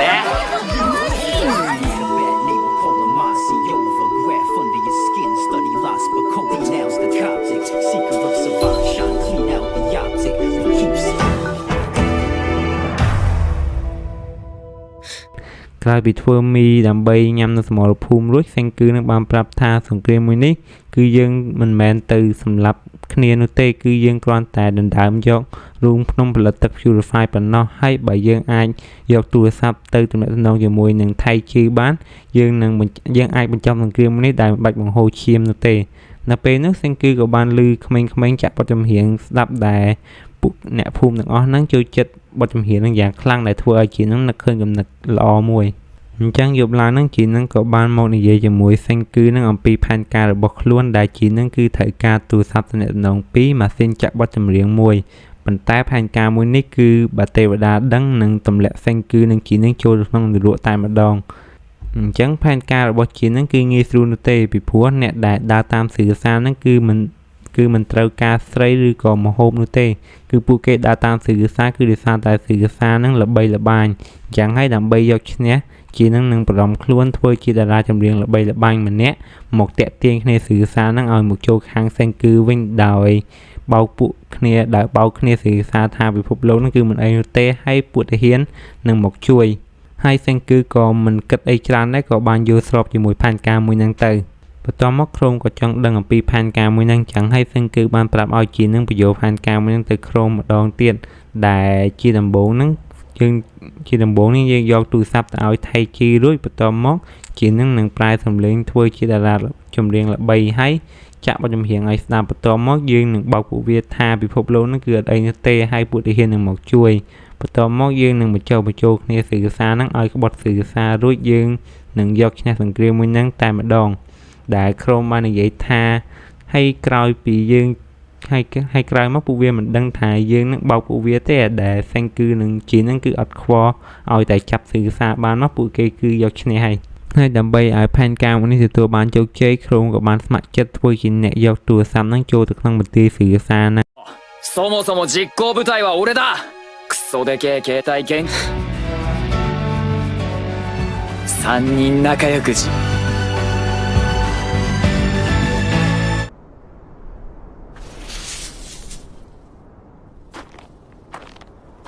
អញ្ចឹងព្រឹកឡើងពួកគេក៏បានចាប់ផ្ដើមផែនការដោយក្រុមនឹងធ្វើជាអ្នកភ្ជាប់ប្រព័ន្ធទូរស័ព្ទ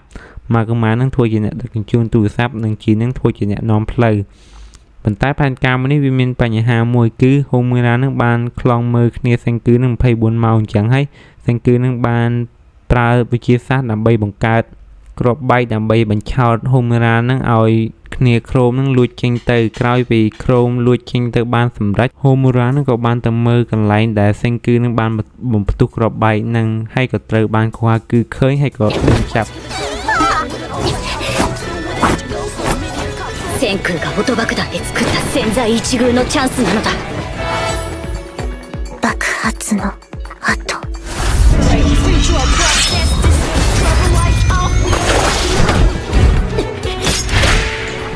どうなって体操いつまで追うの貴様を捕らえるまでだ無理息切れさせようとしてるのに怖くនៅពេលដែលកូអាគឺចាប់នាងអត់បាននាងក៏បញ្ឆោតឲ្យហូមីរ៉ាទៅក្នុងភូមិដើម្បីឲ្យអ្នកភូមិនឹងចាប់ប៉ុន្តែសេងគឺក៏បានគប់ flashbang ហើយចាប់ហូមីរ៉ានឹងជាប់ប៉ុន្តែដោយសារតែសាច់ដុំរបស់សេងគឺនឹងមាននៅតែក្នុងខួរក្បាលអញ្ចឹងហើយរាងកាយរបស់សេងគឺនឹងគឺអន់ជាងស្រីទៅទៀតហើយអ្នកភូមិនឹងប្រុងចាប់នាងដែរតែចាប់នាងអត់បានបន្ទាប់មកនាងក៏បានរាប់មើលអ្នកភូមិនឹងហើយឃើញថាក្រុមជីនឹងម៉ាកម៉ានឹងបាត់ខ្លួនធ្វើឲ្យនាងសង្ស័យអញ្ចឹងហើយនាងកំញាប់ទៅតាមហើយអ្នកភូមិនឹងសេងគឺនឹងប្រុងទៅតាមហូមីរ៉ានឹងដែរប៉ុន្តែរកនាងអត់ឃើញហើយបាននាងតាមតាន់ក្រុមនឹងជីនឹងផែនការមួយនេះនឹងត្រូវបរាជ័យអញ្ចឹងហើយសេងគឺនឹងក៏បានយកអាវុធថ្មីអាវុធវិទ្យាសាស្ត្រថ្មីរបស់ខ្លួនគឺបិញបាំងកាយយល់មកបិញហ្នឹងបានអ្នកនរគ្នាស្គាល់អាបិចផ្សេងគេមួយដែលយើងសេហើយយើងចាំងទៅវាលុតជាងពណ៌ហ្នឹងអាហ្នឹងបិចហ្នឹងហើយអញ្ចឹងហើយពួកគេក៏បានដើរតាមដានហ្នឹងនៅពេលនោះគូហាគឺនឹងក៏បានសួរសេងគឺថាបើយើងចាប់នាងអត់បានតើខ្ញុំអាចសម្លាប់ហូមីរ៉ានឹងបានអត់ដែលសេងគឺបានសួរតបវិញថាតើនាងនឹងធ្លាប់សម្លាប់មនុស្សអត់ដែលនាងនឹងគឺអត់អញ្ចឹងហើយសេងគឺថាមិនបាច់នោះទេពីព្រោះផែនការមួយនេះយើងបានចំណាយពេលច្រើនណាស់អញ្ចឹងហើយវាមិនអាចបរាជ័យបាននោះឡើយចំណែកឯខាងក្រុមវិញនៅពេលដែលដើរតាមផ្លូវហ្នឹងក៏ត្រូវបានសេងគឺទេមកដែលជីននឹងគិតថាប្រហែលជាសញ្ញាថាហូមីរ៉ាហ្នឹងគឺកំពុងតែតាមដានពួកគេហើយអញ្ចឹងហើយពួកគេមិនអាចប្រើទូរស័ព្ទបាននោះទេអញ្ចឹងហើយសេងគឺក៏បានផ្លាស់ប្ដូរផែនការរបស់ខ្លួនវិញដោយសារតែហូមីរ៉ាហ្នឹងបានដេញតាមគ្នាក្រុមហើយសេងគឺនឹងបានដេញតាមហូមីរ៉ាហ្នឹងអញ្ចឹងហើយសេងគឺនឹងចង់ប្រើទូរស័ព្ទហ្នឹងផ្ដល់សញ្ញាទៅក្រុមដើម្បីឲ្យគ្នាក្រុមហ្នឹងមកស្ទាក់ចាប់ហូមីរ៉ាហ្នឹងវិញប៉ុន្តែនៅពេលដែលដើរពាក់កណ្ដាលផ្លូវហ្នឹងអាស្ដានរបស់ហូមីរ៉ាក៏ត្រូវបានបាត់ដោយសារតែនាងបានលៀងចេញទៅហើយអញ្ចឹងហើយ សេងគឺនឹងក៏បានប្រើខួរក្បាលរបស់ខ្លួននិងការផ្ដល់សញ្ញាពីជីនឹងដើម្បីកណនាពីទីតាំងរបស់ហូមរានឹងបន្ទាប់មកពួកគេក៏បានបោកហូមរានឹងឲ្យនាងឡើងដើមឈើរួចក៏កាប់ដើមឈើនឹងហើយចាប់នាងជាប់ក្រោយពីចាប់នាងរួចគ្នារបស់ជីនឹងក៏បានបន្តដំណើរទៅទៀតហើយពួកគេក៏បានមកដល់បន្ទាយរបស់សឺកាសាបន្ទាប់មកជីនឹងបានប្រាប់ឲ្យគ្នានឹងស្ងាត់ពីព្រោះនឹកកូនចៅរបស់សឺកាសាម្នាក់ហ្នឹងគឺមានត្រចៀកល្អអញ្ចឹងហើយកុំនិយាយខ្លាំងពេកបន្ទាប់មកពួកគេក៏បានរកឃើញនៅរូបចម្លាក់មនុស្សដែលសឺកាសានឹងប្រុងជួយដែលជីនឹងមើលទៅគឺដឹងថាគ្នាសឺកាសានឹងមានប្រហែលជាង32នាក់នៅពេលនោះ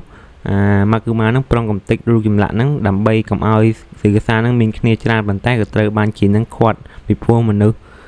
ក្នុងរូបចម្លាក់ហ្នឹងគឺអត់បានធ្វើអីខុសនោះទេបន្ទាប់មកពួកគេក៏បានបន្តដំណើរទៅកន្លែងដែលសេងគឺបានប្រាប់ឲ្យលាក់ទូរស័ព្ទហ្នឹងដែលជីនឹងប្រាប់ថាកន្លែងហ្នឹងគឺជាភ្នូររបស់សេងគឺពីព្រោះសឺកាសាគិតថាសេងគឺស្លាប់ហើយអញ្ចឹងហើយយប់ឡើងហ្នឹងពួកគេក៏បានភ្ជាប់អង្តែនទូរស័ព្ទនិងខ្សែភ្លើងកប់នៅក្នុងដីប៉ុន្តែនៅពេលដែលពួកគេប្រុងកប់នៅក្នុងដីហ្នឹងស្រាប់តែទៅថ្មមួយអញ្ចឹងហើយអាម៉ាកុមាហ្នឹងក៏បានកំទេចថ្មមួយហ្នឹងធ្វើឲ្យមានសំឡេងយ៉ាងខ្លាំងធ្វើឲ្យគ្នាសឺកាសាដែលមានតិចល្អហ្នឹងឮអញ្ចឹងហើយពួកគេក៏បានបញ្ញាប់កប់វិញឲ្យលឿនហើយលាក់ខ្លួនហើយក៏ត្រូវបានព្រួញビビりすぎだよ確かにこの辺で音がしたはずなんだけどអញ្ចឹងព្រឹកឡើងថៃជីនិងយីស្រីហានឹងក៏បានមកភ្នូររបស់សេងគឺដែលសេងគឺបានប្រាប់ទុកមុនហើយថៃជីនឹងក៏បានកាយយកទូរស័ព្ទនឹងហើយពួកគេក៏បានជួបជុំគ្នាឡើងវិញអញ្ចឹងយើងមកបន្តពីវគ្គមុនដែលនៅពេលដែលសេងគឺនិងថៃជីបានជួបគ្នារួចសេងគឺនឹងក៏បានចាប់ផ្ដើមប្រាប់នៅថៃជីអំពីផែនការរបស់ខ្លួនដើម្បីកម្ចាត់គ្នាសឺកាសានឹងដែលបាច់ធ្វើសង្គ្រាមឬបង្ហូរឈាមគ្នានោះទេអញ្ចឹងហើយសេងគឺបានឲ្យថៃជីនិងយីស្រីហានឹងនាំកូនចៅសឺកាសាម្នាក់ដើម្បីមកឲ្យពួកគេនឹងបញ្ចុះបញ្ចូលខាងគ្នាសេងគឺវិញហើយសេងគឺនឹងគឺមានពេលច្រើនទេពីព្រោះតាចាំយូរទៅទៀតនឹងគ្នាសឺកាសានឹងមកវាលោកហើយអញ្ចឹងហើយផែនការរបស់ពួកគេនឹងចាប់ផ្ដើមនៅថ្ងៃស្អែកនៅពេលដែលជីនបានត្រឡប់មកវិញហ្នឹងអញ្ចឹងហើយសេងគឺបានប្រាប់ឲ្យថៃជីនឹងអានសារសម្ងាត់ដែលជីនឹងបានលាក់ទុកឲ្យប៉ុន្តែថៃជីនឹងគឺអត់ឃើញសារសម្ងាត់ដែលលាក់ទុកនោះទេដែលធ្វើឲ្យសេងគឺនឹងគិតថាប្រហែលជាជីនឹងផែនការរបស់ជីនឹងគឺត្រូវគេរកឃើញហើយជីនឥឡូវនេះគឺកំពុងតែលាក់ខ្លួនពីគ្នាសឺកាសាម្នាក់ដែលមានឈ្មោះថាអ៊ឺខ្យូដែលវាមានតិចខ្លាំងហើយវាអាចស្ដាប់សំឡេងបានឆ្ងាយហើយវាថែមទាំងពូកែបខាងបាញ់ខ្លួនទៀតផងធ្វើឲ្យគ្នាជីននឹងមិនអាចទៅណារួចអញ្ចឹងហើយអាម៉ាកឺម៉ានឹងវាបានប្រាប់នៅផែនការរបស់វាដើម្បីឲ្យជីនឹងរត់គេខ្លួនគឺជាដំបូងហ្នឹងគឺវាឲ្យក្រុមនឹងរត់ចេញទៅមុនហើយឲ្យវានឹងត្រូវគេបាញ់ឲ្យងាប់បន្ទាប់មកវាចាំវាទៅវាយអាអ្នកដែលបាញ់នឹងដែល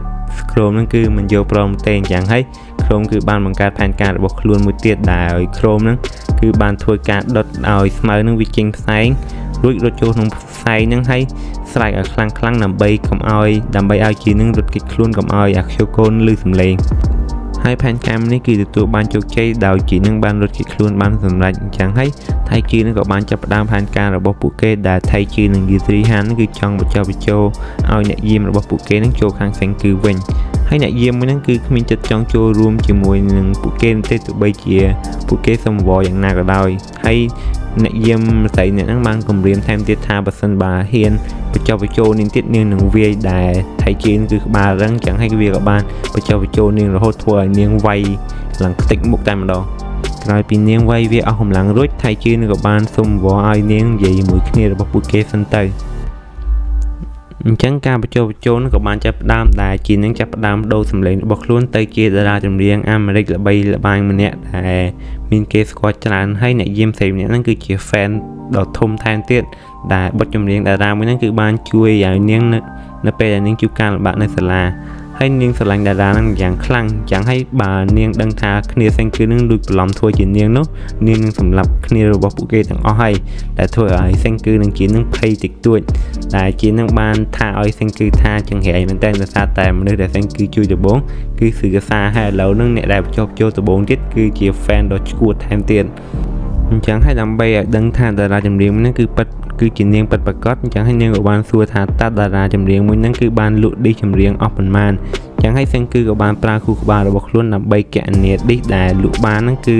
60លានដែលជាចម្លើយត្រូវអញ្ចឹងហើយនាងក៏បានសួរសំណួរមួយទៀតគឺអំពីរាងកាយរបស់តារាមួយនឹងដែលធ្វើឲ្យសិនគឺនឹងជានឹងបាក់ចកេះអញ្ចឹងហើយសិនគឺក៏បានព្យាយាមកណនីរាងរបស់នាងដែលឪពុករបស់ខ្លួននឹងបានសែនឲ្យមើលហ្នឹងគឺ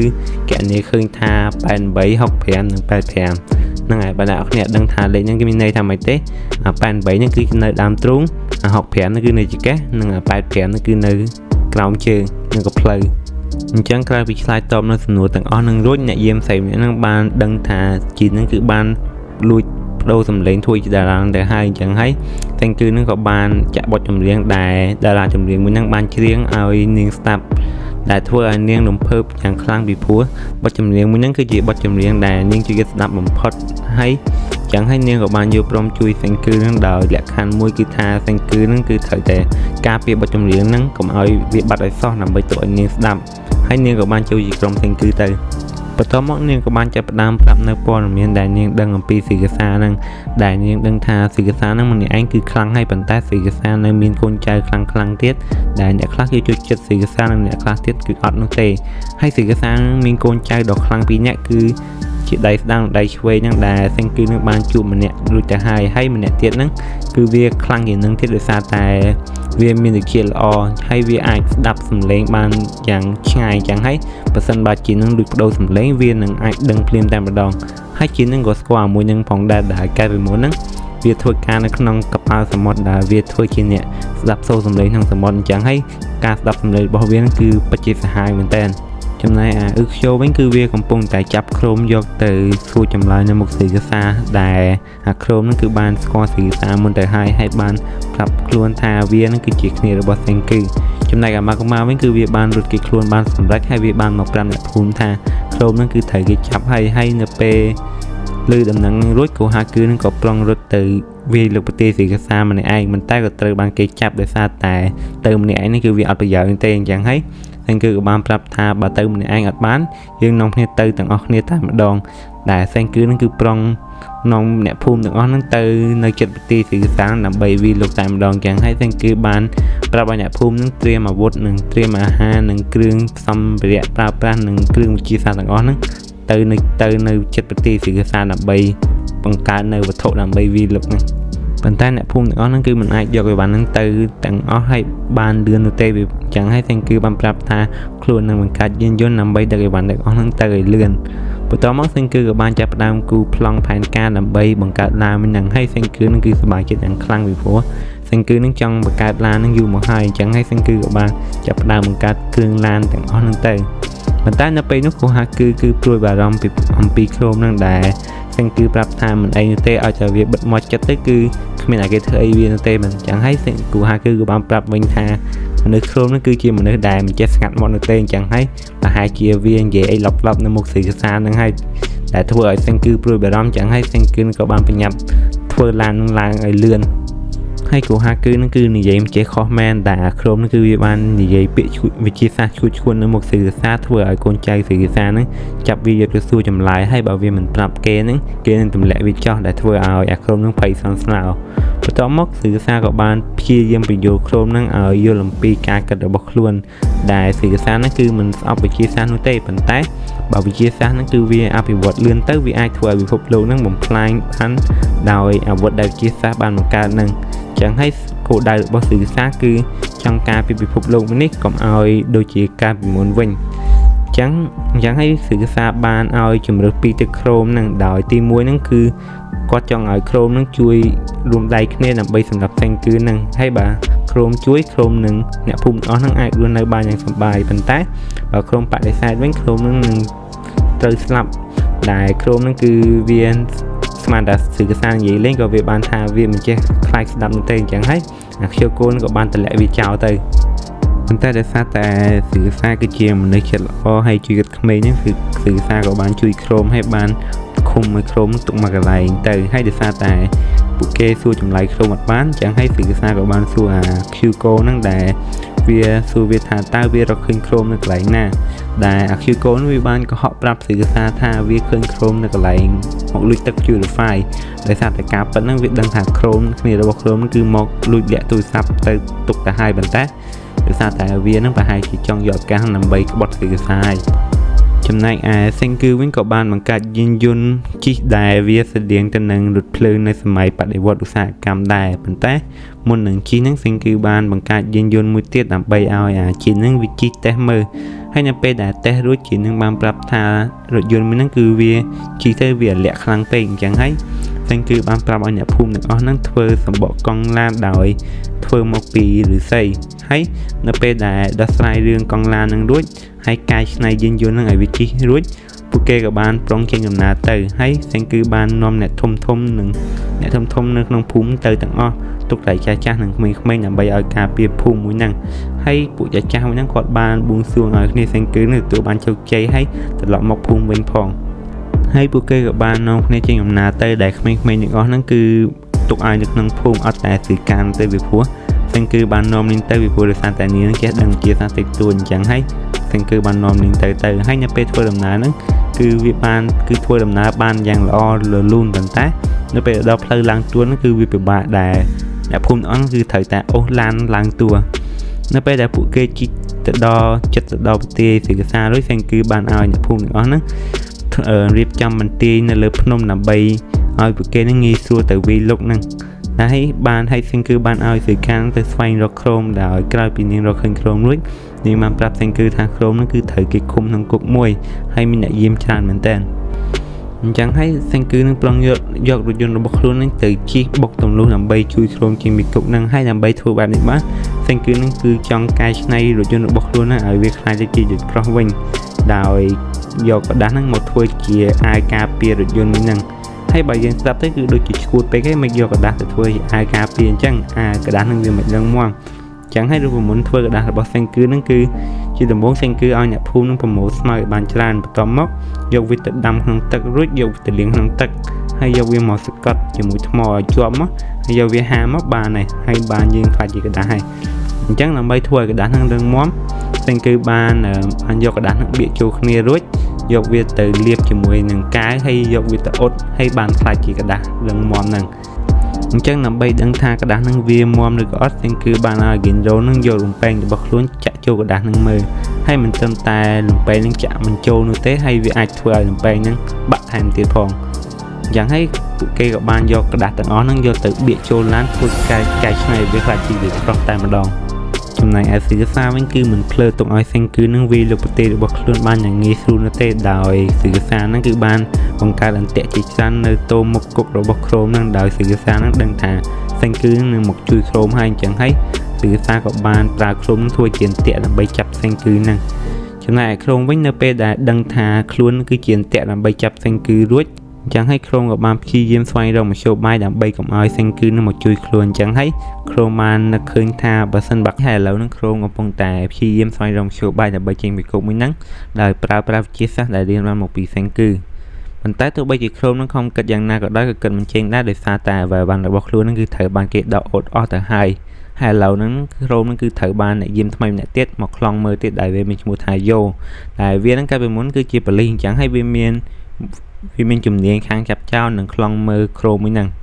ចំណែកឯក្រុមវិញក៏បានព្យាយាមស្វែងរកអ្វីវ៉ាន់ដើម្បីមកបង្កាត់ភ្លើងប៉ុន្តែទោះបីជាក្រុមនឹងខំប្រឹងយ៉ាងណាក៏ដោយក៏បង្កាត់ភ្លើងមិនចេញដែរអញ្ចឹងហើយជប់មួយហ្នឹងមានបុរសម្នាក់បានឲ្យថ្មអគ្គិសនីមកក្រុមវិញដើម្បីឲ្យក្រុមនឹងបង្កាត់ភ្លើងដែលក្រុមនឹងគិតថាអ្នកដែលយកមកឲ្យហ្នឹងប្រហែលជាយីស្រីហានឹងថៃជឿអីអញ្ចឹងហើយដោយសារតែមិនចង់ខាតពេលយូរក្រុមនឹងក៏បានប្រើថ្មហ្នឹងដើម្បីមកបង្កាត់ភ្លើងដុតឫស្សីហ្នឹងប៉ុន្តែក៏ត្រូវបានអ្នកយាមឃើញទាន់ហើយក៏បានវាយគំរាមក្រុមហ្នឹងហើយដោយសារតែវាគិតថាក្រុមនឹងប្រើឈើដើម្បីមកបង្កាត់ភ្លើងអញ្ចឹងហើយវាក៏មិនគិតអីច្រើនផងដែរ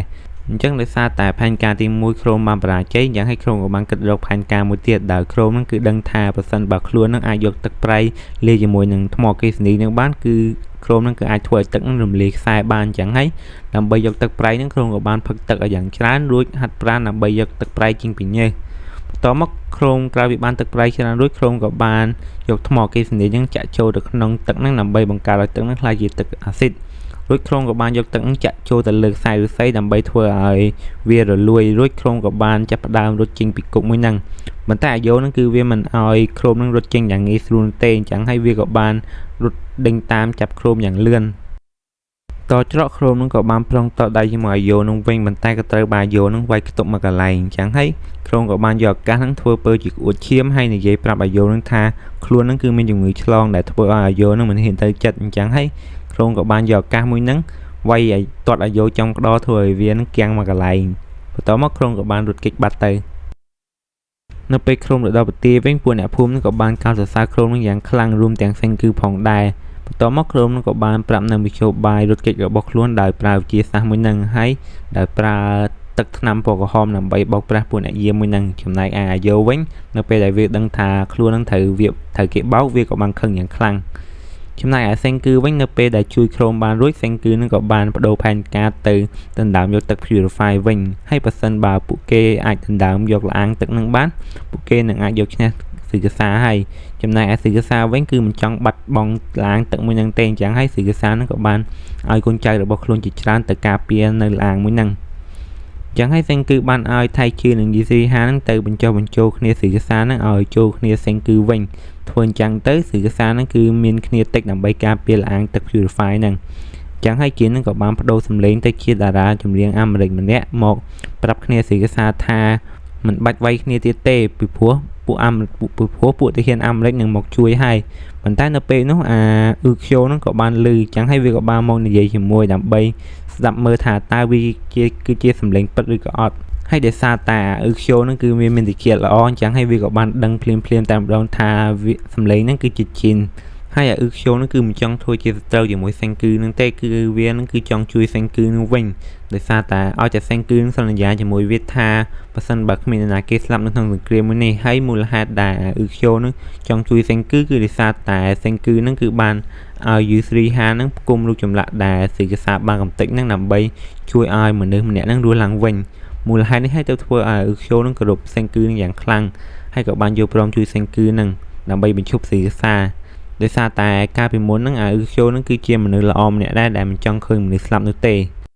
ក្រោយពីសហការគ្នារួចអាអ៊ឺខ្យូនក៏បានប្រាប់សេងគឺនឹងឲ្យប្រុងប្រយ័ត្នជាមួយនឹងអាខ្យូកាបន្តិចដោយសារតែវានឹងគឺជាមនុស្សដែលខ្លាំងជាងគេបន្ទាប់ពីស៊ីកាសា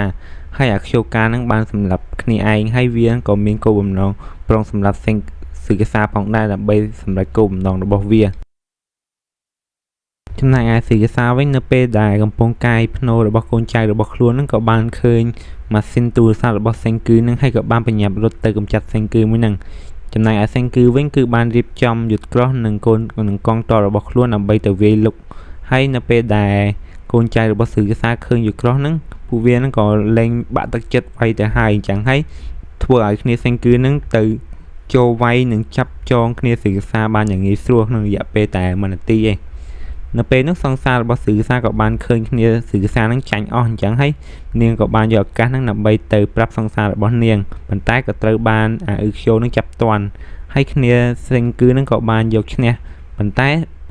ការប្រយុទ្ធហ្នឹងគឺវាមិនតាន់ចប់នោះទេដោយនៅពេលនោះស៊ីកាសានិងអ៊ឺខ្យូនឹងក៏បានមកដល់ហើយសេងគឺនឹងដឹងថាខ្លួននឹងគឺមិនអាចយកឈ្នះស៊ីកាសាបាននោះទេប៉ុន្តែសេងគឺនឹងក៏មិនចង់ចោះចាញ់ផងដែរអញ្ចឹងហើយសេងគឺនឹងបានប្រាប់ឲ្យគ្នារបស់ខ្លួននឹងហាមឃាត់ស៊ីកាសាដើម្បីទុកពេលវេលាឲ្យសេងគឺដើម្បីបង្កើតក្របបែក我々でわずかに持ちこたえさえすれば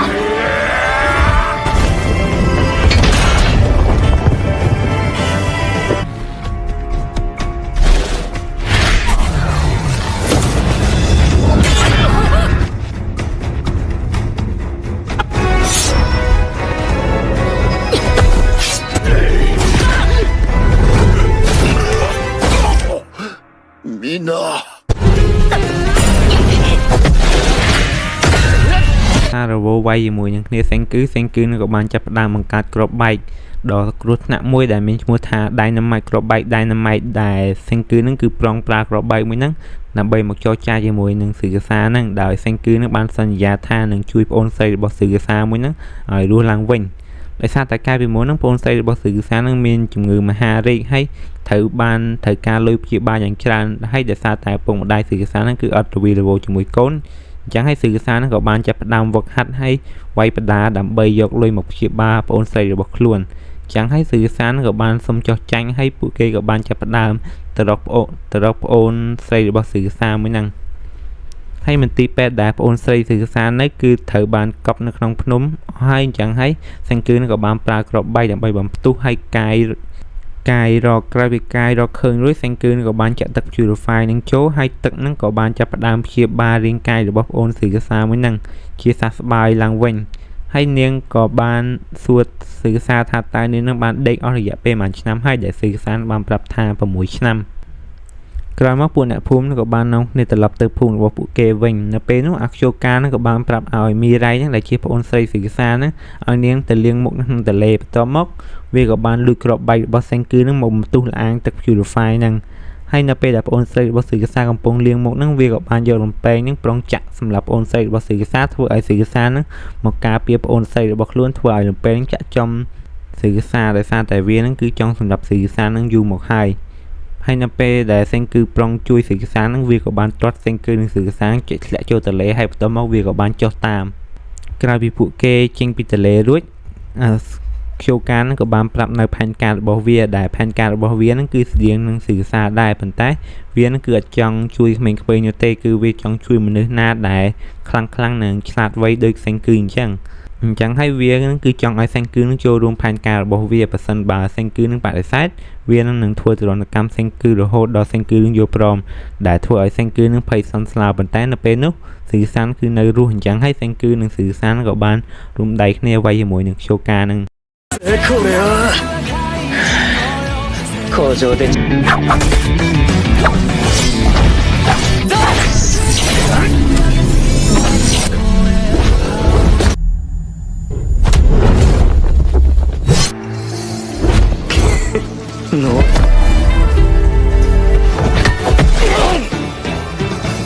そうだねならばなぜもがくのですか指先に包帯さっき私が切ったどうやってあんな瞬時に着火をどこからいつの間にそんな機器